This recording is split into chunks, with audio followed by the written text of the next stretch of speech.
कहानी की शुरुआत लंप नाम के एक हिटमैन से होती है जो अभी अभी अपने घर वापस आया था। लेकिन अपने घर पहुंचकर उसने देखा कि किसी माफिया ग्रुप ने उसके पूरे परिवार की हत्या कर दी थी। अपने घर वालों को ऐसी हालत में देखकर लंप गुस्से से भर गया और अब उसे अपने परिवार की मौत का बदला चाहिए था। लंप ने तुरंत ही अपने हथियार इकट्ठा किए और सीधा उस माफिया के हेडक्वार्टर में पहुंच गया, जहां उसने एक एक करके वहां मौजूद सभी गैंगस्टर्स को खत्म कर दिया। इस हादसे के बाद अब 20 साल बीत चुके थे और अब लंप ने एक नई जिंदगी की शुरुआत कर दी थी, जहां वो अपने परिवार को पालने के लिए छोटी मोटी नौकरियां करता था। इन 20 सालों में लंप ने सोफी नाम की एक विधवा से शादी कर ली थी, जिसकी पहली शादी से उसकी एक बेटी भी थी जिसका नाम था हीन। लंप हीन का सौतेला बाप जरूर था, पर वो उसे बिल्कुल अपनी बेटी की तरह प्यार करता था। एक दिन हीन ने सोफी को बताया कि उसे टियान नाम के एक लड़के ने शहर में नौकरी दिलवाने का वादा किया है, लेकिन सोफी अपनी बेटी को ऐसे ही किसी अनजान लड़के के भरोसे पर नहीं भेजना चाहती थी। वहीं दूसरी ओर हीन अपने परिवार की गरीबी से परेशान हो चुकी थी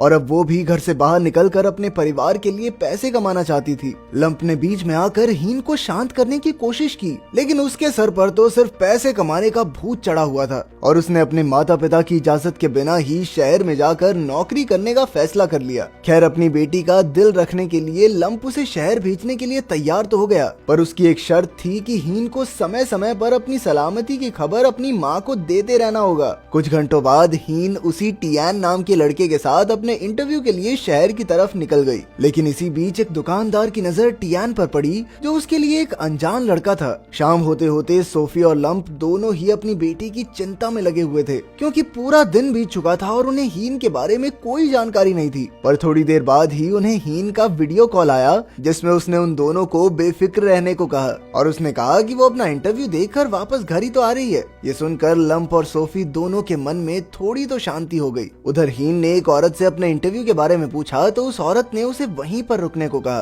पर तभी टियान कुछ आदमियों के साथ वहां पहुंचा, जिसके बाद उसने हीन को अपना असली प्लान बताया। असल में टियान लड़कियों को बेचने का काम करता था और हीन भी उसका एक शिकार ही थी। ये सुनते ही हीन ने वहां से भागने की कोशिश की, पर टियान के आदमियों ने उसे बड़ी ही आसानी से पकड़ लिया। उधर हीन की फिक्र में लंप और सोफी की जान निकलती जा रही थी, क्योंकि रात के 2 बजे तक ना तो हीन वापस आई और ना ही उसका फोन लग रहा था। अगली सुबह लंप और सोफी ने पुलिस स्टेशन में मिसिंग कंप्लेंट करवाने का फैसला किया, पर पुलिस स्टेशन पहुंचकर उन्हें पता चला कि पुलिस सिर्फ 48 घंटों के बाद ही कंप्लेंट दर्ज कर सकती थी। ये सुनकर सोफी को तो बहुत गुस्सा आया, पर वहीं लंप ने खुद ही हीन की तलाश करने का फैसला किया। इसके बाद उसने सभी दुकानदारों से पूछताछ करना शुरू कर दिया और पूरे 1 दिन तक पूछताछ करने के बाद लंप एक टेलर से मिला, जिसने हीन को एक अनजान लड़के के साथ जाते हुए देखा था और किस्मत से हीन ने उसके एक कस्टमर के साथ फोटो भी खिंचवाई थी, जिसमें टियान का चेहरा साफ साफ नजर आ रहा था। लंप तुरंत ही समझ गया कि हीन के गायब होने के पीछे टियान का ही हाथ है। इसके बाद लंप अपने एक पुराने दोस्त लू के पास पहुंचा, जो उस जगह पर एक गैंग चलाता था। असल में वो लू से टियान के बारे में जानकारी निकालना चाहता था, जिसकी तस्वीर देखते ही लू हैरान रह गया। उसने बताया कि टियान एक ऐसी गैंग का हिस्सा था जो छोटी लड़कियों को गायब करके बेचते थे। लू ने तुरंत ही अपने एक आदमी को बुलाकर टियान को ढूंढने के काम पर लगा दिया। कुछ घंटों बाद ही उन्हें पता चल गया कि टियान उस वक्त एक मसाज पार्लर में था। जब वो मसाज पार्लर पहुंचा तो कुछ लोगों ने उसे रोकने की कोशिश की, लेकिन फिर भी लंप जबरदस्ती अंदर चला गया, जहां टियान तक पहुंचने से पहले ही उसके कुछ आदमियों ने लंप पर हमला कर दिया। वो लंप को एक गाँव का साधारण सा आदमी समझ रहे थे, लेकिन लंप उन सबसे मिलाकर भी ज्यादा ताकतवर था और उसने बड़ी ही आसानी से उन सबको ढेर कर दिया और आखिरकार टियान तक पहुंच ही गया। लंप ने तुरंत ही टियान को पकड़कर उससे हीन के बारे में पूछा। अब टियान के पास सच बताने के अलावा और कोई रास्ता नहीं था, इसीलिए उसने बताया कि उसने हीन को एक इंटरनेशनल माफिया डॉन को बेच दिया है और उसे अब नहीं पता कि आखिर हीन कहां पर है। पर उसने लंप को थैंग नाम के एक आदमी को पकड़ने को कहा, जो अक्सर सेंट्रल मार्केट में घूमता रहता था, क्योंकि सिर्फ वही है जो उसे हीन की असली लोकेशन के बारे में बता सकता है। इसके बाद लंप बिना वक्त गवाए सीधा सेंट्रल मार्केट पहुंच गया, जहां उसे थैंग दिखाई दिया, जो उस इंटरनेशनल माफिया का खास आदमी था। थैंग ने लंप को देखकर वहां से भागने की कोशिश की, जिसके बाद उन दोनों के बीच पकड़ा पकड़ी शुरू हो गई। लेकिन जैसे ही लंप उसे पकड़ने वाला था, उसकी टक्कर एक बाइक से हो गई जिसका फायदा उठाकर थैंग वहां से भाग गया। पर बदकिस्मती से लंप को एक पुलिस ऑफिसर ने पकड़ लिया, जिसके बाद उसे पुलिस स्टेशन ले जाया गया, जहां एक सीनियर ऑफिसर ने उससे पूछताछ की। पूछताछ में लंप ने थैंग का पीछा करने की वजह बताई तो पुलिस वालों ने कहा कि देख भाई, बहुत खतरनाक लोग हैं, अपना गांव चला जा, बेटी को भूल जा तू। उन्होंने कहा कि पुलिस पहले ही इस गिरोह के पीछे लगी हुई है और अगर तुम बीच में आओगे तो हमारी जांच पर असर पड़ेगा। लंप के वहां से जाने के बाद उस अफसर ने कुछ पुलिस वालों से कहा कि इस आदमी के ऊपर नजर रखो। दूसरी ओर टियान के आदमियों ने सोफी पर हमला कर दिया था और उनका ये हमला असल में लंप ने जो उनकी पिटाई की थी उसका बदला था। वो इसका बदला सोफी से लेना चाहते थे, पर तभी लंप भी वहां पहुंच गया, जिसके बाद लंप और टियान के आदमियों के बीच लड़ाई शुरू हो गई। पर उस वक्त लंप को अपनी पत्नी की सुरक्षा की चिंता थी, जिसका फायदा उठाकर टियान के आदमियों ने लंप को पीटना शुरू कर दिया। पर तभी एक गांव वाले ने पुलिस के आने की जानकारी दी, जिसके बाद टियान के सभी आदमी वहां से भाग गए।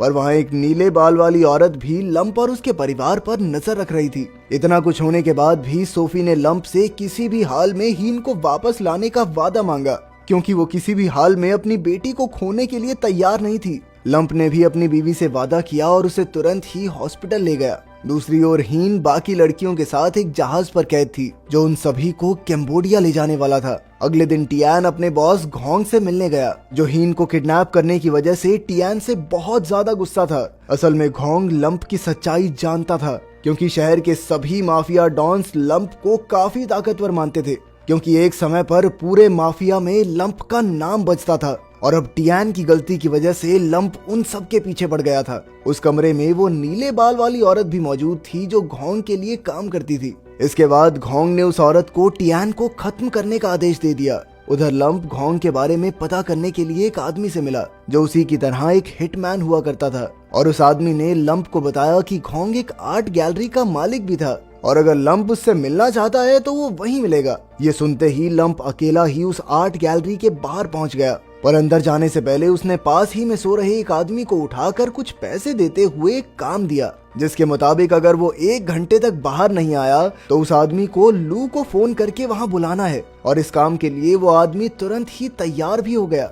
आर्ट गैलरी के अंदर जाकर लंप का सामना घोंग के आदमियों से हुआ, जो मूर्ति के रूप में छुपकर खड़े हुए थे। पर लंप ने अपने जबरदस्त फाइटिंग स्टाइल से एक एक को धरती में गिरा दिया। पर जब वो वहां से आगे बढ़ा तो उसका सामना कुछ औरतों से हुआ, जो काफी ज्यादा ताकतवर थी। पर लंप ने अपनी ताकत और दिमाग लगाते हुए उन सब की भी छुट्टी कर दी। और इसके बाद जब वो घोंग की तरफ बढ़ रहा था, तभी अचानक एक जाल ने ऊपर से आकर उसे कैद कर लिया। इसके बाद लंप का सामना हुआ घोंग से, जिसके साथ ही थैंग भी मौजूद था। लंप को वापस खड़ा करने के बाद घोंग ने उसे बताया कि वो उसके खतरनाक अतीत के बारे में सब कुछ जानता है, पर उसके मुताबिक अब वो सिर्फ एक कमजोर और लाचार बाप है, जो थोड़ी देर में मारा भी जाएगा। इसके बाद घोंग ने थैंग को लंप को कहीं दूर ले जाकर खत्म करने का काम दिया और खुद वहां से चला गया। जिसके बाद थैंग ने लंप को पीटना शुरू कर दिया। पर इसी बीच उसने लंप को बताया कि वो एक डॉक्टर का रूप लेकर उसी हॉस्पिटल में गया था जहां सोफी का इलाज चल रहा है, और उसने हॉस्पिटल में ही सोफी का खून कर दिया है। और अपनी इस बात को साबित करने के लिए थैंग ने लंप को एक चेन भी दिखाई, जो उसकी पत्नी की ही थी।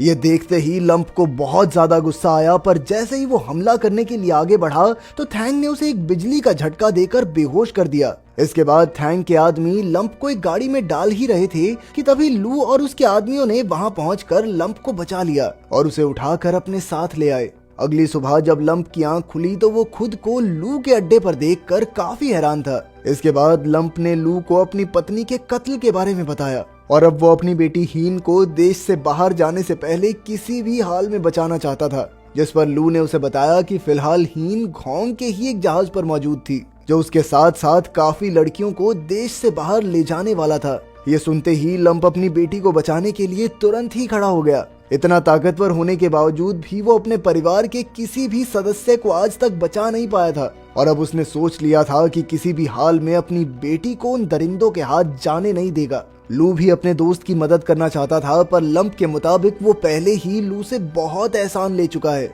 और उसने जहाज पर अकेले ही जाने का फैसला किया। कुछ देर बाद ही लंप एक मोटर बोट लेकर उस जहाज को ढूंढने के लिए निकल गया, और काफी देर तक ढूंढने के बाद आखिरकार उसे वो जहाज मिल ही गया, जिसमें हीन और बाकी लड़कियां मौजूद थी। लंप ने समय बर्बाद न करते हुए सीधा जाकर घोंग के आदमियों को मारना शुरू कर दिया, पर थोड़ा आगे बढ़ते ही उसने देखा कि वहाँ तो बहुत सारे आदमी मौजूद थे और वो सभी ऐसे खड़े थे मानो वो बरसों से लंप के वहाँ आने का इंतजार ही कर रहे हों। पर तभी लू और उसके आदमी एक बार फिर से लंप की मदद करने के लिए वहाँ पहुँच गए, जिसके बाद उस पूरे जहाज पर लड़ाई छिड़ गई। जल्द ही लू का सामना उसी नीले बाल वाली औरत से हुआ जो बहुत ही ज्यादा ताकतवर थी। पर इससे पहले कि वो लू को मारती, वो पुलिस वाला बीच में आ गया जिसे लंप पर नजर रखने को कहा गया था। उस पुलिस वाले की मदद से वो लोग उस औरत को हराने में कामयाब हो गए। दूसरी ओर लंप घोंग तक पहुंच चुका था और उन दोनों के बीच जबरदस्त लड़ाई चल रही थी। घोंग काफी ताकतवर था, लेकिन लंप के शरीर में तो मानो आग लगी हुई थी और आखिरकार वो घोंग को हराने में कामयाब हो ही गया। लेकिन इससे पहले वो उसे खत्म कर पाता, थैंग ने पीछे से आकर लंप पर हमला कर दिया, लेकिन लंप ने बड़ी आसानी से उसे उठाकर पानी में फेंक दिया। उधर लू ने हीन और बाकी लड़कियों को ढूंढकर आखिरकार उन्हें भी आजाद करवा दिया। पर हीन के बाहर निकलते ही घोंग ने लंप को रोकने के लिए एक बार फिर से उसे पकड़ लिया। हीन ने मौका पाते ही उसके हाथ पर जोर से काटा और खुद को आजाद करवा लिया, जिससे लंप को घोंग पर हमला करने का मौका मिल गया। पर लंप ने उसे जान से मारने की बजाय जिंदा छोड़ना ज्यादा बेहतर समझा। लेकिन जैसे ही लंप अपनी बेटी से मिलने के लिए मुड़ा तो घोंग ने पीछे से आकर लंप को चाकू मार दिया, जिसके तुरंत बाद एक पुलिस ऑफिसर ने वहां पहुंचकर घोंग को भी गोली मार दी। और अब तक पुलिस ने उस जहाज को चारों तरफ से घेर लिया था। लंप जानता था कि अगर वो घोंग को पुलिस के सामने मार डालता तो मुकदमा तो उस पर भी चलना ही था। उसकी बेटी तो फिर अकेली रह गई। खैर, कुछ दिनों तक इलाज चलने के बाद आखिरकार लंप को भी होश आ ही गया, जिसके बाद वो और हीन वापस अपने घर आ गए। अगर वीडियो पसंद आई तो लाइक कर देना, चैनल को सब्सक्राइब कर देना। मिलते हैं अगली वीडियो में।